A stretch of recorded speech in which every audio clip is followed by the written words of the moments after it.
เมนูนี่ แตงแตง ทำมักแตกเบิ่งซากกระเบื่อ หายเนื้อก็ได้ ซากกระเบื่อยาวขนาดเอา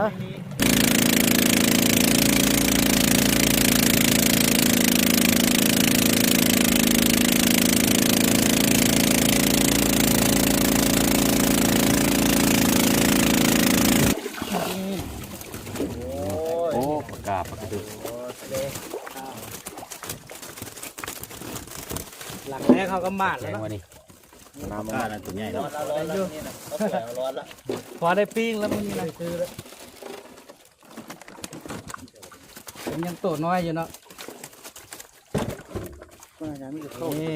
ขาหาย น้อยตัวน้อยก็ไว้ก่อนเนาะช่วงนี้ลงดนสิน่าจะบ่พลาดเลย ไปดูเท่า โอ้บนใส่ขา เห็ดประเดี๋ยวเนาะเห็ดประเดี๋ยวเนาะ ใส่ก่อนบอก กำขาเลยเนาะ ใส่คู่เอาไปใส่ก่อน ไปใส่กันแล้วเสียดายเนาะตายไวหมดเลย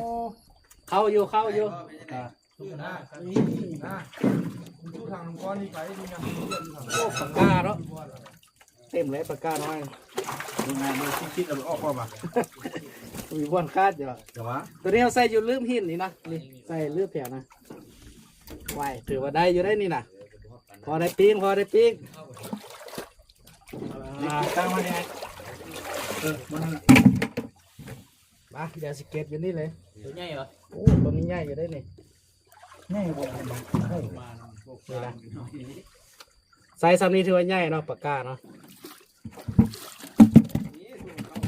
ใหญ่อยู่ตัวใหญ่อยู่ ไม่มันเงยนะ เห็นแล้วนี่เอาเลยทูปลาเคิงคิดว่าปลาโคตรบินหน้าไป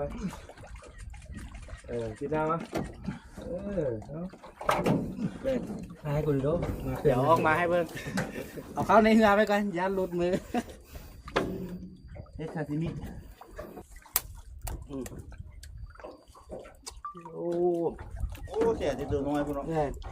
ให้ดูมือเลยว่ามันซักบ่อย ซ้ำนี้ถือว่ายังไส้น้อยอยู่เนาะคันว่าปลาเคิงนะปกติมันคันโตใหญ่ๆนี่มันสิ